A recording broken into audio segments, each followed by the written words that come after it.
Et on parle alcool cet après-midi. L'alcool qui est la deuxième cause de mortalité prématurée en France. Et malgré diverses campagnes de prévention, c'est quand même 49 000 décès qui lui étaient imputables en 2009. Alors, comment passe-t-on de l'alcool plaisir à l'alcoolodépendance? Quels en sont les symptômes? Comment peut-on sortir de la maladie? Et quel suivi est indispensable après un sevrage alcoolique? C'est justement ce que nous allons développer dans cette émission avec Josette, qui est présidente d'Alcool Assistance département de la Manche, et Nelly qui est secrétaire. Trésorière, loupé, une chance sur deux. Josette et Nelly, bonjour et merci d'avoir accepté notre invitation.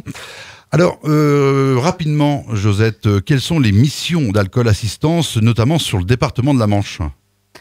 Alors, les missions d'Alcool Assistance sur la Manche sont relativement précises. C'est d'abord de l'aide, du soutien aux personnes en difficulté avec l'alcool, mais aussi avec les autres produits. C'est aussi, et ça, on travaille beaucoup sur ça en ce moment, du soutien aux entourages des malades. Les entourages, on les oublie un peu facilement, sauf que quand le malade va mieux, l'entourage, lui, il est complètement perdu. Donc, nous avons réouvert des groupes entourages pour donner à ces personnes un endroit privilégié où elles peuvent aller s'exprimer. Alors, c'est une association qui a fêté ses 107 ans, tout récemment. C'est tout à fait ça. Alors, ça s'appelait c'était l'ex-Croix d'Or. Maintenant, c'est devenu Alcool Assistance. Pourquoi un tel changement de nom? Je dirais que je n'ai jamais été favorable à ce changement, puisque, vu ma longue abstinence, je suis de l'époque de la Croix d'Or. Ouais. C'était une demande, je dirais, générale des adhérents de France, parce que pour beaucoup, la Croix d'Or, ça avait une connotation religieuse. Mais voilà, ça a été débattu et nous avons fait des étapes. Nous avons d'abord été la Croix d'Or, ensuite Alcool Assistance, la Croix d'Or, et maintenant nous ne sommes qu'Alcool Assistance. Maintenant, est-ce que cette entité restera ou pas? Je ne sais pas. Alors, il y a les Alcool Assistance dans chaque département de la France. Presque tous. Presque tous. Oui. Okay. Alors, comment passe-t-on justement de l'alcool plaisir à l'alcoolodépendance?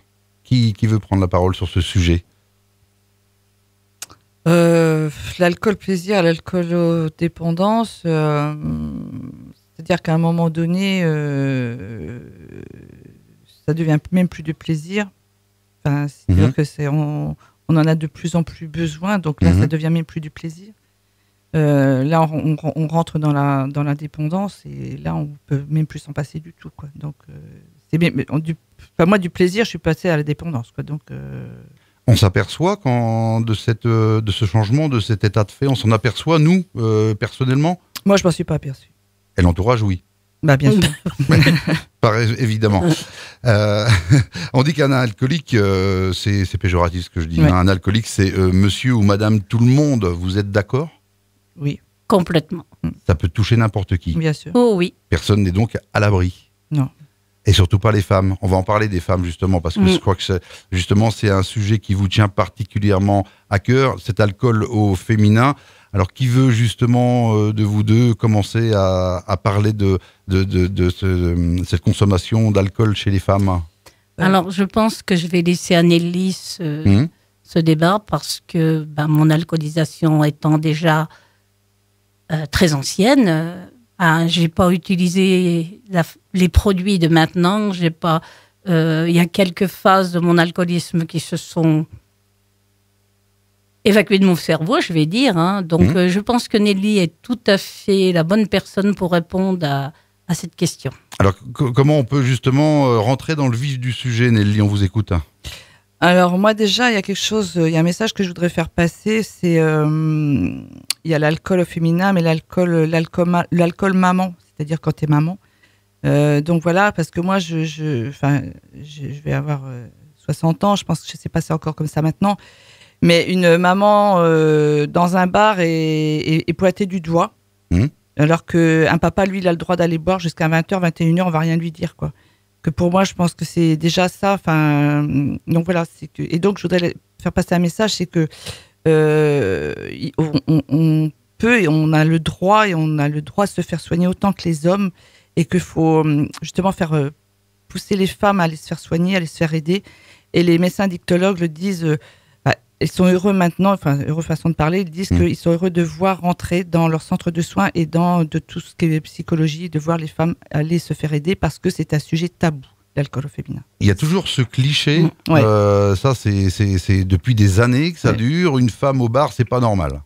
Oui, enfin, maintenant peut-être. Alors dans la génération de la trentaine maintenant, je sais pas, peut-être que ça évolue aussi, peut-être que tu es moins pointé du doigt. Seulement que, enfin moi à mon époque, si c'était monté. C'est pour ça que aussi les femmes se sont mises à boire seules et en cachette. Parce que ça, je pense que c'est un peu la particularité de l'alcool au féminin. Une consommation différente. Une consommation différente, voilà. C'est-à-dire que tu te caches, tu t'en caches partout, oui, parce que tu en caches aussi, mais tu te caches pour boire parce que, voilà, tu peux pas. Enfin, moi, c'était ça. Aller au bistrot, bah non, ça se fait pas. Donc, bah, tu as besoin de boire, t'en as besoin, donc tu bois en cachette. Donc, voilà. Pour moi, c'est ça. Mais moi, je suis restée encore sur ce sujet, l'alcool au féminin tabou, ouais, un peu. Mais bon. Et vous, de votre côté, comment vous avez réussi à mettre ça au-dessus de vous, justement, à le montrer au grand jour, quelque part? Parce que même si vous ne vous rendiez pas compte de votre dépendance, l'entourage, lui, le savait. Il n'y a pas que l'entourage. Hein. Moi, j'ai été aussi... Oui, bien sûr, mon entourage. Enfin, l'entourage, c'est la famille, mais c'est aussi les employeurs. Parce que mes employeurs, moi, à un moment donné, ils m'ont dit, écoute, Nelly, fais quelque chose, va te faire soigner, prends le temps qu'il te faudra, mais vas-y. Et ils m'ont beaucoup soutenu par rapport à ça. Donc après, c'est mon nom. Enfin, ce sont pas mes enfants qui m'ont pris par la main, mais c'est un membre de ma famille qui m'a pris par la main et après qui m'a emmené vers les médecins dicto, etc. et vers l'association Alcool Assistance. Et là aussi, où l'importance de l'association, si tu veux, c'est de rester bien, d'aller régulièrement, au début, surtout au groupe de parole d'Alcool Assistance. Là, on y rencontre des gens qui sont comme nous, où on évacue notre mal-être en face des gens qui sont comme nous. Et on y trouve une grande famille, une très grande famille. Voilà, il y a pas de jugement. Voilà, c'est surtout le non-jugement, quoi, je dirais.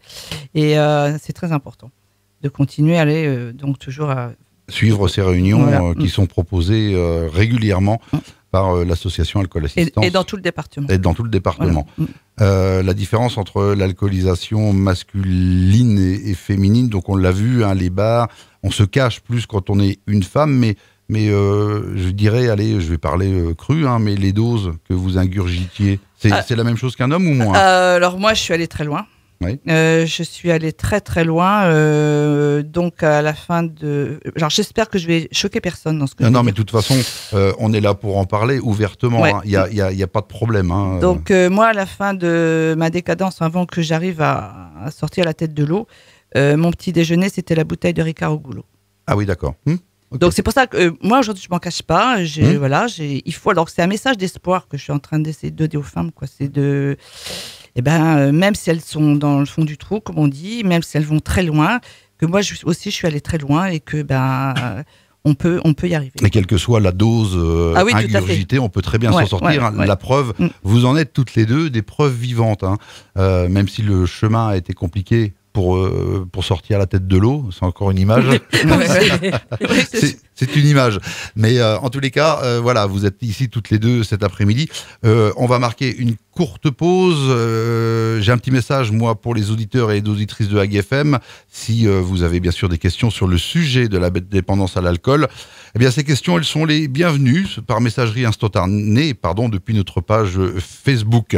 Si vous souhaitez en savoir un petit peu plus, on pourrait en débattre et en parler dans quelques instants sur AGFM.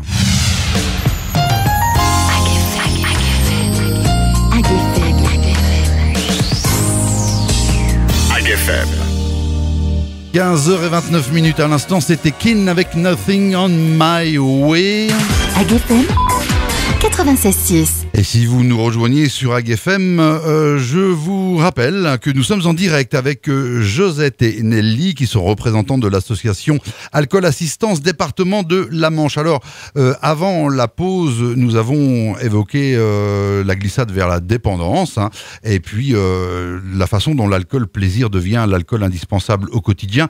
On souhaite faire un petit retour rapide sur l'alcool au féminin. Nelly, je crois que vous avez quelque chose à préciser. Oui, alors je veux dire que l'alcool au féminin, enfin, comme je disais tout à l'heure, donc les hommes ont le droit de boire, mais je dirais que les femmes, s'il y a des femmes qui m'écoutent, nous aussi, on a le droit de boire. Voilà, c'est pas une interdiction. Il y a les hommes, il y a les femmes aussi. Mais non seulement les hommes ont le droit de se faire soigner, nous aussi. C'était le message que j'ai déjà passé tout à l'heure. Les femmes ont aussi le droit de se faire aider. Mais voilà, je veux dire que moi, pour dire aux femmes que je suis descendue vraiment bien bas, quand je me suis fait arrêter par la gendarmerie, j'avais 2,60 g d'alcool. Hein, donc c'est pas rien. Hein. Que j'ai aussi volé de l'alcool, tellement j'en avais besoin. La dépendance, c'est fou, on a besoin, et j'ai volé de l'alcool. Parce que financièrement, évidemment, on ne suit plus derrière. Hein. Financièrement, et puis quand on a besoin, tu vas en chercher là au moment où tu en as besoin. Je veux dire, c'est même pas une question d'argent, c'est que moi j'étais au travail, je travaillais dans un bureau, et mes employeurs avaient des caves un peu plus loin, enfin pas très loin. Et là, à ce moment-là, j'en avais besoin, j'ai été volée dans leur cave, quoi. Je veux dire que vraiment, c'était d'une nécessité que t'as pas le temps d'attendre 1 heure pour aller en acheter au magasin, quoi. Voilà. Donc, il y a tout ça. Donc, je veux dire que je suis vraiment allée loin, et c'est pour, si j'ai envie de dire, 2,60 g arrêtés par les gendarmes, 8 mois de retraite permis, le vol de l'alcool. Donc, voilà, quoi. Ça peut mener à des extrêmes quand même, quoi. C'est clair. Alors, j'ai failli perdre mon travail, quoi. Oui, si mes employeurs m'avaient dit, comme je disais tout à l'heure, m'avaient dit, écoute Nelly, fais quelque chose, oui, je perds mon boulot, quoi. Et donc là, ça peut être, extrême. Tu peux même descendre dans la rue et puis t'as plus de boulot, t'as plus d'argent, t'as plus d'argent pour payer ton loyer. Et puis après, c'est un enchaînement, quoi. Je veux dire. Et là, si t'as des enfants en plus, tu perds tes enfants pour une femme. Donc voilà, je crois que c'est encore plus compliqué que pour un homme. Donc, d'après les renseignements que j'ai pris moi sur cette forme de dépendance, il y a plusieurs niveaux, il y a plusieurs fonds. Vous avez tous un parcours différent avec l'alcool. Notamment Josette, on peut peut-être revenir un petit peu sur votre passé avec l'alcool et votre relation avec l'alcool. C'est important d'en parler. Quelques mots, Josette, sur ce sujet. Je veux bien. C'est vrai que c'était à une autre époque, donc on s'alcoolisait différemment. Mais alors, je ne suis pas l'exemple type de la femme qui s'alcoolise, puisque moi, je me suis alcoolisée avec mes frères, avec mes copains, j'avais pour devise celui que ça gêne que je boive, il regarde de l'autre côté. Donc, pour moi, l'alcool, c'était pas. Je suis pas toujours très à l'aise quand on parle d'alcool au féminin, parce que j'ai bu comme un homme. Mais par contre, j'ai aimé l'alcool passionnément, à ma grande, même pas honte, voilà, c'était comme ça.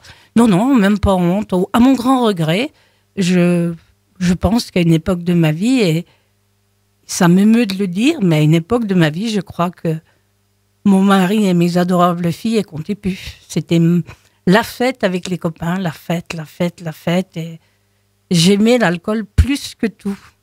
Ça passait avant tout, quoi. Voilà, c'était... Et puis, tous mes copains, c'était des bons buveurs comme moi, parce que à mon époque, l'alcoolisme au féminin, mais alors c'était carrément tabou. Et quand j'ai intégré l'association, qui était la Croix d'Or à l'époque, j'étais la seule femme, j'avais 37 ans, et je me suis trouvée dans un univers de vieux messieurs qui m'ont pas beaucoup inspirée. Et pourtant, pour faire plaisir à des amis, j'y suis retournée. Et là, j'étais pas alcoolisée et j'ai écouté ce qui s'y disait.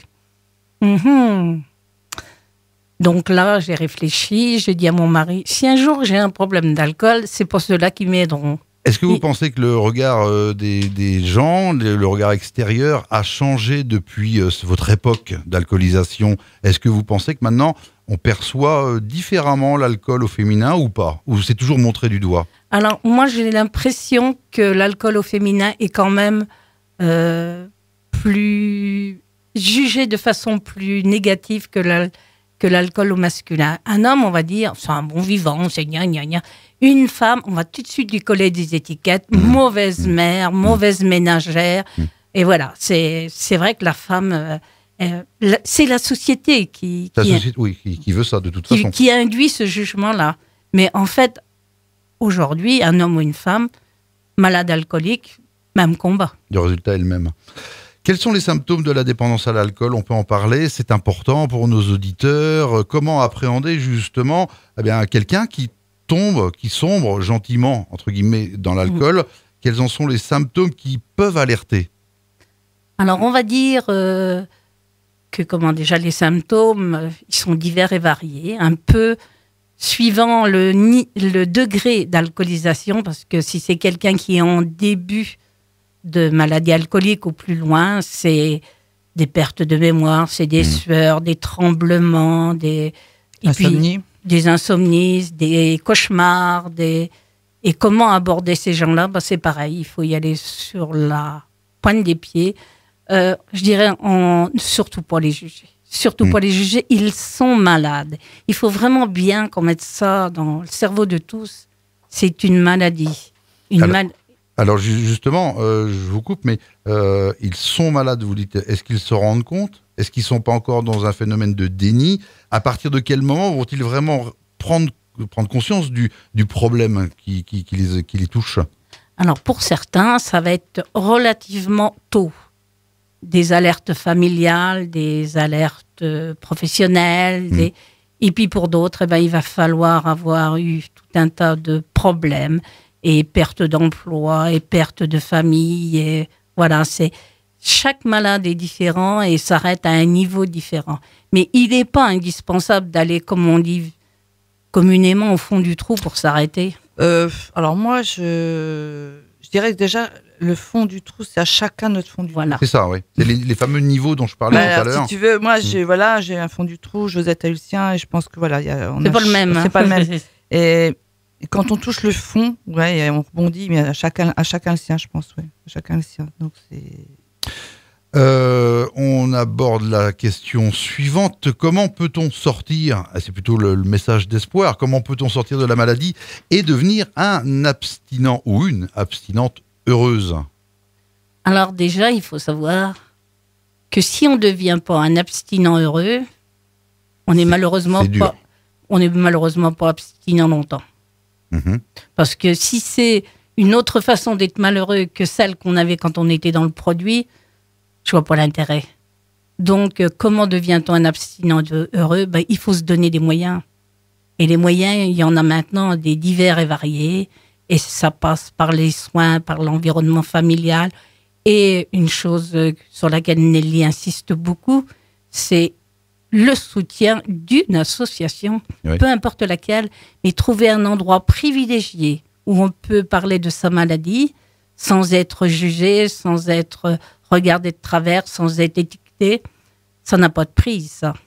Ah, vous voulez dire qu'en fait, c'est pas parce qu'on va faire un sevrage d'un mois en établissement spécialisé que c'est gagné. Non.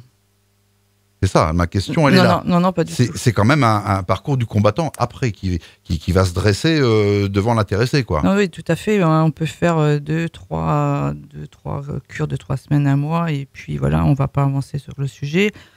Après, je peux pas dire à quel moment il va se passer un truc. Oui, pour certaines personnes, ça va être plus rapide que pour d'autres. Oui. Mais ça, c'est à chacun notre truc aussi. Mais je reviens à l'association, parce qu'on a une phrase clé dans l'association Alcool Assistance, c'est « Soyons acteurs de notre santé ». Et c'est vrai que les autres, les soignants, etc., les gens qui sont à côté de nous peuvent nous aider, les associations aussi. Mais en tant que malade, on reste acteurs de notre santé. Donc c'est quand même à nous, à un moment donné, de nous prendre en charge pour pouvoir nous en sortir. Entourés de tout ça, des soignants, des associations, etc. Mais il faut qu'on y mette d'une autre quand même. On n'est pas... Bon. Ce ne sont pas qu'aux autres de nous aider. Il faut qu'on soit acteur de notre... Complètement, c'est un peu, je crois, après avoir lu beaucoup de choses sur le sujet, que c'est quand même la maladie de la volonté. Et si on ne le veut pas, de toute façon, quel que soit le degré dans lequel on est arrivé, je veux dire, si on ne le veut pas, de toute façon, ça ne marchera pas. Ouais, alors, j'aime bien le mot maladie parce que si tu veux, là, maintenant, il y a des psychologues qui nous ont fait travailler sur le fait que notre maladie, c'est un cancer. Quand tu dis à quelqu'un que tu as un cancer, tout le monde va dire « Oh ma pauvre, tu as un cancer, etc. » Tu vas faire... Quand tu dis que tu as une maladie, que tu es alcoolodépendant, on ne va pas te regarder du tout de la même façon. Ouais. Donc maintenant, il y a des soignants qui disent dites aux gens que vous avez votre cancer. L'alcoolodépendance, mais c'est votre cancer. Pour qu'on vous regarde différemment que quand on vous dit que vous êtes alcoolodépendant. Josette, le dernier, ou quelque chose à ajouter avant de marquer Oui. une pause musicale? J'aimerais dire, mais c'est personnel, parler de volonté, pour moi, c'est pas vraiment le terme adapté. Je pense que la volonté, c'est la volonté de prendre soin de soi. Il suffit, il faut se mettre en marche, il faut prendre soin de soi, il faut s'investir, voilà. Mais le mot volonté, j'ai du mal à le définir. Est-ce qu'on s'aime encore quand on est dans l'alcool? Oh non, On s'aime plus. non. Voilà. Mais non, je l'ai résumé il y a quelques instants. J'aimais l'alcool plus que tout. J'ai dit plus que mon mari et mes enfants. Excusez-moi, hein, mais plus que moi-même. J'en avais rien à faire. Ce que je voulais, c'était faire la fête et boire, et boire, et boire, et boire jusqu'à plus savoir ce que je faisais. Et j'ai pas encore tout retrouvé. J'en ai retrouvé, mais j'ai pas tout retrouvé. Et voilà, c'est vraiment une maladie très... Pernicieuse. Ah, complètement, et puis très difficile à vivre. Merci, on se retrouve dans quelques petites minutes. AGFM 96.6. Nous entamons donc la dernière partie de cette émission avec le suivi après le sevrage, parce qu'on l'a dit, c'est pas fini, quoi. C'est pas fini, c'est pas parce qu'on va un mois dans un établissement de soins que c'est forcément gagné. Alors justement, quel est le suivi indispensable après un sevrage alcoolique? Alors, le suivi, il est différent pour chacun d'entre nous. On n'a pas tous les mêmes besoins. Mais je pense que, bon, donc maintenant, il y a la chance, il y a des addictologues, il y a des infirmières ou des infirmiers en addicto. Il y a vraiment, il y a des centres de cure, de post-cure. Il y a vraiment tout ce qu'il faut si vraiment on veut avancer. Mais c'est surtout, et avec l'aide d'une association, et ça j'y tiens, qu'on peut se reconstruire sereinement. Parce que, effectivement, les soignants, ils connaissent la maladie alcoolique, mais de façon théorique. Que nous, on a pratiqué, donc on sait ce que ça fait, ce que ça donne et comment il faut faire. Donc, c'est vrai que dans ces groupes, qui sont des lieux privilégiés, où on peut parler en toute confidentialité, j'insiste, en toute confidentialité, je pense que ça peut être très aidant. Et personnellement, je fais des permanences à l'hôpital de Coutances. Et par exemple, avec Richard, il y a 15 jours, on nous a adressé 5 personnes. Et les 5 personnes étaient en réalcoolisation. Oui, mais cette fois-ci, on leur dit, mais pourquoi vous essayez pas de vous rapprocher d'une association? Oh ouais, mais c'est contraignant, on va pas remplacer une dépendance par une autre. Mais c'est même pas comparable. Il y a une dépendance, la maladie de l'alcool qui vous détruit. Et ensuite, vous avez Alcool Assistance qui essaie de vous aider. Soyons raisonnables. Faut choisir la bonne. Alors, en choisissant la bonne, mais vous parliez justement de mettre une dépendance à la place d'une autre. Quel est le risque? Mais c'est pas un risque, il n'y a pas... C'est pas un risque s'il n'y a pas de dépendance à Alcool Assistance.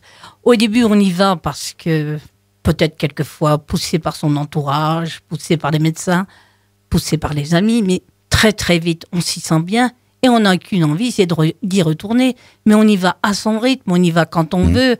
Si on s'absente, on revient, il n'y a pas de remontrance, on n'est pas dépendant de l'association en aucun cas.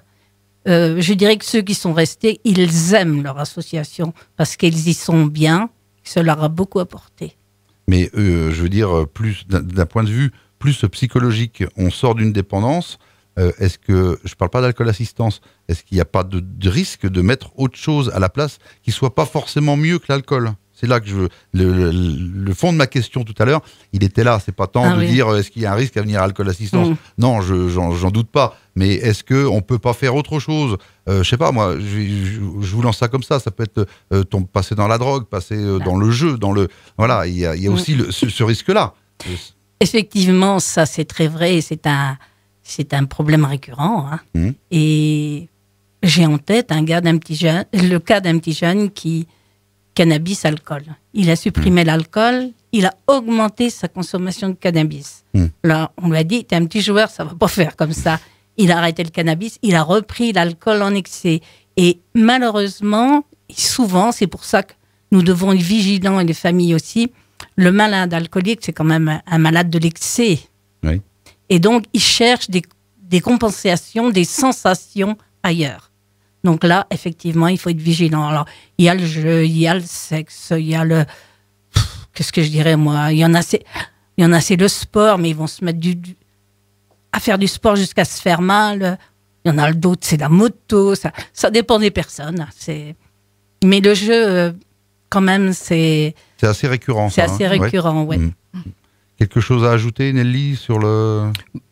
Non, par rapport à ce que vient de dire Josette, je pense qu'elle a dit beaucoup de choses. Elle a dit tout ce qu'il fallait dire, déjà au niveau de l'association. Après, c'était pas vraiment la réponse à votre question, mais parler d'une dépendance, Oui, c'est ça. Je voulais dire compenser par autre chose. Non, je suis tout à fait d'accord. C'est un peu celui qui arrêterait la clope et qui se met à boire beaucoup de café. C'est exactement pareil. Ça, c'est un des dangers aussi. Je pense que là, il y a le suivi par les centres de soins. Donc, là, tu rencontres des médecins addictologues, mais aussi il y a le psychologue qui est très important dans la reconstruction aussi. Et ça, c'est important pour tout le monde? Ouais, je pense. Ouais. Tout le monde peut être réceptif à une aide psychologique? Alors là, il faut qu'on dise qu'on dit souvent qu'il faut qu'on tombe sur le bon psychologue, mais c'est pas tomber sur le bon psychologue. Il faut qu'entre le malade et le psychologue, il y ait un courant qui passe. Voilà. Après, ça peut être n'importe qui. Mais il faut que ça passe, il faut que le courant passe. Je pense que c'est très important, la psychologie, parce que déjà, pour enlever la culpabilité. Quand tu bois, tu culpabilises. Il y a la culpabilité. Déjà, moi, je repense, déjà en tant que femme et maman, quoi. Je veux dire, tu as la culpabilité de ne pas avoir été là à un moment donné pour tes enfants. Et moi, c'est les psychologues qui m'ont enlevé cette culpabilité-là. Et je pense que il faut associer addictologue, psychologue. C'est important. Et puis, après, derrière, les associations. Et alors, je dirais, je ne vais pas être chauvine, je veux dire, n'importe quelle association. On dit aux gens qu'ils aillent n'importe où, c'est pas grave, mais qu'ils se sentent bien dans une association. Est-ce que vous pensez que c'est important de savoir pourquoi on s'est mis à boire? Non. C'est important de savoir pourquoi on veut en sortir. Voilà. Je suis complètement d'accord avec Nelly. Voilà, c'est peut-être pas la peine de se prendre la tête. Pas du tout. Voilà, c'est du temps de perdu et on n'obtient pas forcément les réponses. Il faut avancer, il faut avancer, il faut pas regarder derrière. Tu regardes plus, voilà. J'ai mis à peu près 20 ans à trouver un semblant de réponse, la réponse qui m'arrange bien. Mais est-ce que c'était laquelle? C'était la culture familiale. Ouais. On buvait tous ensemble. Et puis, il y avait un non-dit familial qui remonte à très, très longtemps, à la fin de la guerre. Il y a eu ce non-dit. On en a pris plein la tête des fois à l'école. Et je crois que tout ça a fait que je ne me suis pas construite comme tout le monde et que je me suis isolée. Enfin, je n'ai pas participé à certaines activités parce que, on avait une étiquette. Mais on est trois... le frère d'avant, qui malheureusement en est décédé, moi-même, et mon petit frère, on a bu tous les trois. On se dit que c'est ça, mais est-ce que c'était ça? Parce qu'à l'époque où j'ai arrêté, moi, je suis allée ni chez un psychologue, ni chez un addictologue. On nous proposait rien, tu te débrouilles, tu poses ton verre et tu retrousses tes manches. Et puis, tu vas voir les vieux messieurs de l'association. Ils vont te servir de papa, celui qui te manque tant, et puis voilà. Vous pensez que le système de soins a bien évolué dans ce sens? Depuis l'époque dont vous évoquiez, que vous évoquiez tout à l'heure, est-ce que justement il y a des structures qui sont mises en place? Est-ce que les gens qui nous gouvernent entre guillemets sont plus sensibilisés aux problèmes actuellement en 2017 qu'en 1960 ou 1970? Complètement. Complètement. Non, vas-y. Non, je pense oui, il y a effectivement par rapport à l'époque de Josette, il y a beaucoup de choses qui ont évolué. Après, on est très bien entouré, il y a tout ce qu'il faut, mais faut pas que ça devienne à un moment donné de l'assistanat. Il faut que les gens, comme je disais tout à l'heure, il faut que les gens se prennent en main. Il y a vraiment tout ce qu'il faut, alors qu'on nous dise pas si comment les politiques ont bien compris le problème. Il y a vraiment tout ce qu'il faut pour nous aider, mais il faut à un moment, faut pas que ça devienne de l'assistanat non plus. Il faut que les personnes se prennent en charge. Écoutez, Josette, Nelly, merci pour votre participation à cette émission. Alors, on va laisser quelques contacts, si vous le voulez bien, en direct. Si les gens veulent noter un numéro de téléphone pour vous joindre. Vous avez un site internet, vous avez une page Facebook. Est-ce qu'on laisse un numéro à l'antenne pour vous contacter en cas de caractère urgent, de contact ou de renseignement? Ou alors on peut tout trouver sur Internet. Hein, voilà, On peut tout trouver, mais je pense que les gens qui écoutent en ce moment et qui auront envie de nous poser des questions peuvent aller d'abord sur le site Alcool Assistance Manche. Ensuite, ils peuvent nous appeler. Moi, personnellement, Josette, au 02 33 45 40 34. Et moi, Nelly, au 06 73 73 68 72. Voilà, le petit message est donc passé en direction de nos auditeurs, de nos auditrices. En cas de besoin, n'hésitez donc surtout pas, ne restez pas seuls. On termine avec le petit message d'espoir que j'aimerais vous entendre faire passer sur l'antenne pour les personnes qui nous écoutent et qui sont touchées de près ou de loin par la dépendance à l'alcool. Alors moi, j'ai envie de dire, faites-vous confiance, allez de l'avant. Faites des soins. La maladie alcoolique n'est pas une fatalité. Par contre, vous pouvez choisir de guérir. Et nous connaissons, à travers nos associations, beaucoup de personnes qui maintenant vont bien. Donc, on peut s'en sortir, mais il faut se donner les moyens. Il faut d'abord reconnaître, sortir du non-dit, sortir du déni, ensuite mettre des choses en route, aller à son rythme et ensuite se faire confiance et réapprendre à s'aimer. Mais la maladie alcoolique, c'est pas une fatalité. On peut guérir et on en guérit. Donnez-vous les moyens. Nelly, le mot de la fin ? Moi, je suis tout à fait d'accord avec Josette. C'est pas une fatalité. Il faut, en se donnant les moyens, on peut y arriver. Mon message, comme je l'ai déjà dit plusieurs fois, ici j'étais là pour parler aux femmes. Je pense que les femmes qui sont en détresse. Donc, gardez espoir. Moi, je suis vraiment descendue dans le fond du trou. J'avais deux filles. Je les ai un peu perdues à un certain moment. Mais après, tout rentre dans l'ordre. Et puis voilà, c'est juste vraiment un message d'espoir que j'avais à donner aujourd'hui. Eh bien, on va conclure cette interview sur ces belles paroles. Alors, si vous avez manqué cette émission, auditeurs, auditrices, sachez que vous pourrez la retrouver en différé dans les heures qui viennent sur notre page Facebook et sur le site internet de AgFM. Merci à vous deux, bon retour et bonne continuation dans votre combat au quotidien.